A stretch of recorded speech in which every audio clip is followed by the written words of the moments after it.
And Mirko? Well, that's a really difficult question right now. I'm leaning a little bit into Yangon only because they're a momentum-based team. You know, every single time they get that win, they just seem to be sharper. They seem to build up so much steam as they get right into this game. Team Spirit going to be on blue side, facing up against the Yangon Galacticos on the red. Purple start here from Zar and Sunset Lover. It's going to be a green camp start on the purple side for Yangon. I just really like Team Spirit's draft, though, honestly. Just looking at the way that they play, how they, again, control these neutral objectives. It seems like they have built a composition to play around that, right? Even Bomba on an old, but still signature Lapu Lapu pick against Ying here. He's going to have to be careful against a Ruby. Ying's doing a good amount of damage, but he popped the regen, Ying. Yeah, so that was it's okay. Very weird. At least for Ruby, she's not hyper reliant on it, right? You know, naturally inbuilt sustain, just needs to walk up to the wave. I'm low, not a big item, not a big deal. But every single time she tries to go for the sustain, she's unintentionally pushing the wave, right? Now Sanji, we're looking back at the emblems. It is Season Hunter here, but Sanji did have to take the Purify, and the same goes for Hiko. So very lucky matchup here for both Sanji and Hiko. Sanji already winning in the lane earlier, but Hiko will be able to get that gold crab with the help of Sunset Lover to relieve off pressure a bit. Kid Bomba spots out Han up top. Gonna have to respect this man, but Bomba actually just walks up onto Han. Wait! A fracture on the other side. Now, these were the jitters I expected game one. Yeah. But I think maybe the pressure is starting to mount, and I think at least for Han, he recognizes like, okay, my ult technically pretty short. I can use it willy-nilly as long as there's like 15 seconds on that turtle. Then it's fine. We can still look for other plays across the map. The question is, what is that play going to look like, right? Because every single time it comes down to the mid side, both teams are very well adjusted to each other. You can see that a lot of their rotations, they're not taking the dangerous paths no more. They're opening up the map slowly after sending 1 or 2 members. And Blink this time, he's back on Minesweeper duty. Bomba got level 4 though. Blink opening up. This should be a free neutral objective with the Season Hunter, or rather just the Selena. Boom, bang, Team Spirit without even the Retribution pick up the neutral objective again. 3 games in a row. It's them who strike first on the neutral objective. Yeah, let's see whether the vertical jungling is going to start, right? An invasion from Hirara, able to steal away at least 1 green camp. Han, doesn't go vertically. He's going to head straight to his next buff here. Notices that it's missing. What can you do about it? Little Wonder is up in 11 seconds, but here on top side, this is where it's extremely volatile, right? Because Kid Bomba, if he can zone Ying away from that lane, they're in trouble. Pullback Bomba's able to escape just in time. Doesn't even burn the flicker. And now they try to regain control over the map. Blink in the mid lane now, shoved away from that bush. Sour Ego still has a whole bottom side jungle to clear. And I love the fact that Yangon are taking into account everything. Hey, Bomba's walking in a pretty weird direction. There's a good chance there's an Abyssal Arrow coming in the exact same linear trajectory. So at this point, Yangon have a lot of different things to think about micro-wise on top of making some heavy decisions. And I think for TS, they don't mind it taking it just a little slow, right? We're expecting the big fights to happen by neutral objectives and nowhere else. This is where it gets really good for the Harith, you know. Early on, level 1 to 3, the Claw's going to have an advantage, you know, able to get away from the Synchro Fission. But the thing about the Harith is, as long as he's able to survive that level 1 to 3, he gets complete monopoly over the gold crabs, and that's going to give him such a big lead later on, obviously, if it continues here. So, YG, I think they're going to have to try sending some of those members down below to just take the gold crab away. It doesn't even matter if Sanji doesn't get it, as long as it's not on the hands of Hiko. Yep, they just have to deny it. And let's not forget about the lane matchup. There still is a kill angle for Hiko onto Sanji, assuming that Sanji has no BMI and happens to get caught by, whether it's the edge, ideally in the middle of that Zaman Force. The movement speed reduction, really a pain in the butt in the early stages of the game. Okay. Wow. Untargetable into the immobilization. The Imo Fennec comes around right now. Sunset didn't land the Abyssal Arrow. TS will call it off. Great composure coming in from Ying. If I was in that position, I would have flickered or something. But again, holding it close and making sure that they're playing against the wave to sandbag the lane. Now the Abyssal Arrow again, now landing! It's you with a flicker, that's why! He saved it all the time, Zaur still able to get the retry in time as Ying. He had the composure, but it's the all-in onto him as Zaur is waiting for the untargetable, goes under tournament, is able to go back and forth, oh my god! Outplays him with the iframe, Zaur does it perfectly!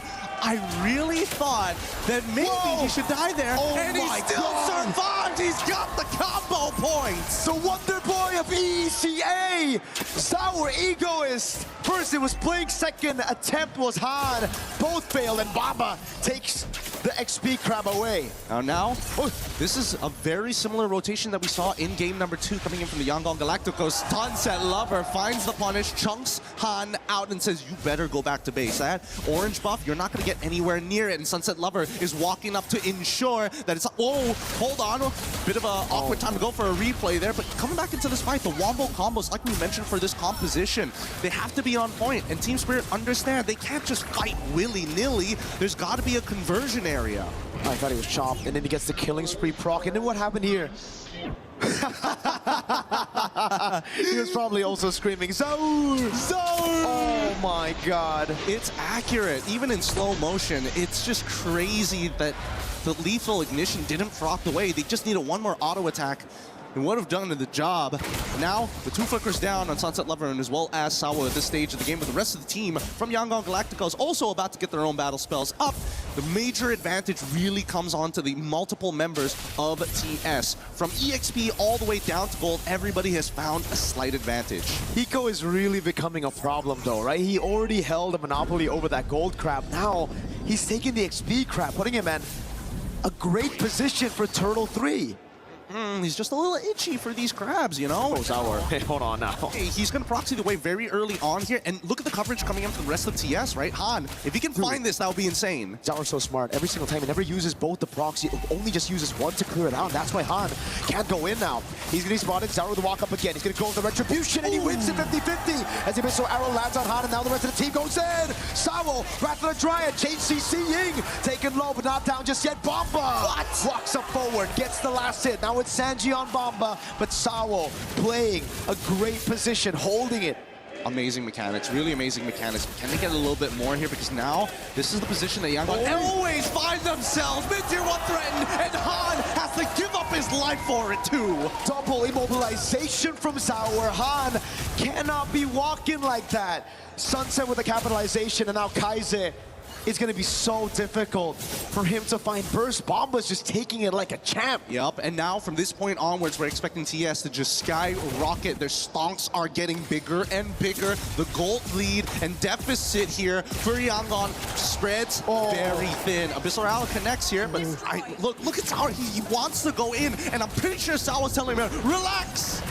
I think Sour knows exactly what he was doing there, man. He just wanted to bait out the flicker.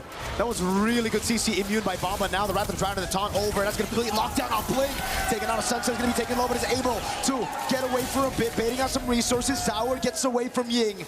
And it's TS who are just showing how good they can be with the mechanics as well. They trade out Sunset Lover for Blink. Ideal, it's not ideal, of course, but they got the battle spell out of Kaizen. No flicker for him. They're making sure, let's look at the items real quick. 2 to 1.5 for the comparison between Sanji as well as Hiko. Cheaper items as per usual, but even so, no big items like Lightning Truncheons for the extra burst. We do see a Chastised Pauldron being purchased by Sawo, so again, it's still a little difficult to take him out when he goes for those big flicker plays on top of the Wrath of the Dryads. Overall, the biggest problem right now is the fact that Zara can basically fight whenever alongside with Sunset Lover. With that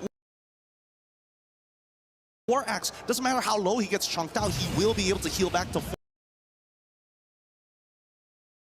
As long as there's a wave, there's a camp somewhere. Uh-oh.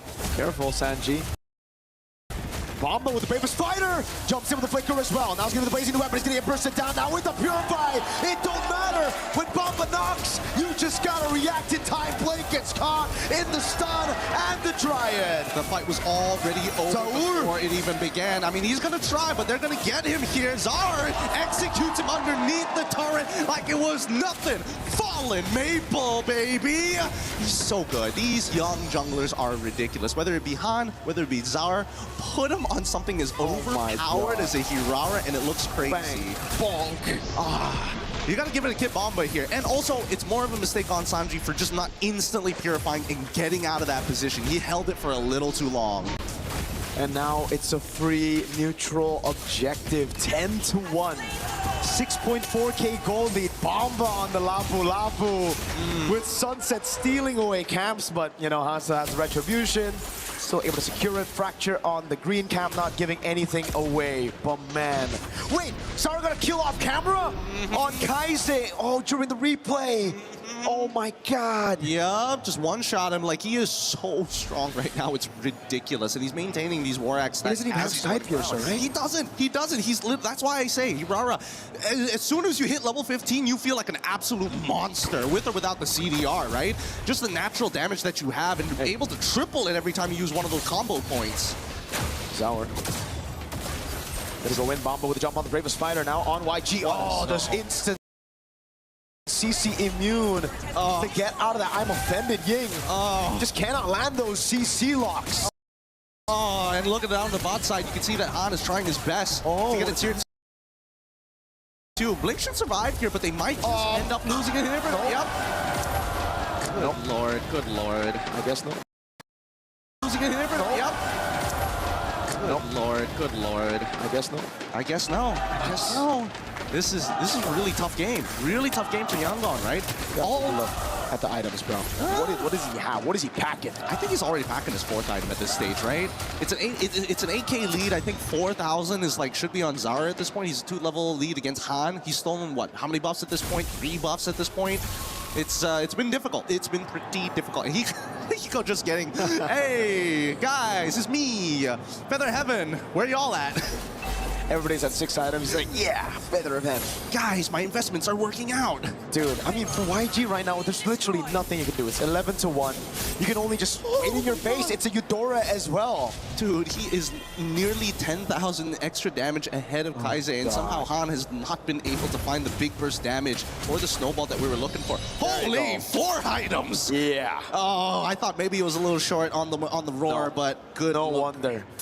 He's basically dealing true damage, right? Before YG members can even get those physical defense items, he already has the Melphic Roar. Yep, and I love the fact that Kid Bomba understands that he still needs to be somewhat tanky here, right? He's not like trying to greed out, going for the Hunter Strike. He's like, all right, I've got the Queen's Wings, got the Chastised Pauldron. I'm gonna dive every single time, and with the damage reduction, if I hit multiple people, even better. My anti-CC can get me in and out of these fights, so really, the all-in is dependent on Yangon more than it is for Team Spirit. Gonna damage taken as well. Bomba take a beating, but really hasn't reflected. He has 0 deaths. Bomba with a jump in, the flicker on Kaise again, bidding on some of those resources, taking everything and finding the stun. Bomba!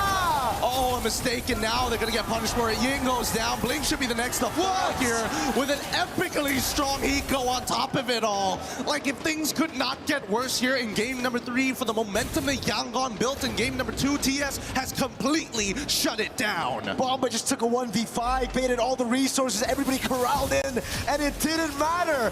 Bros 3-0-3.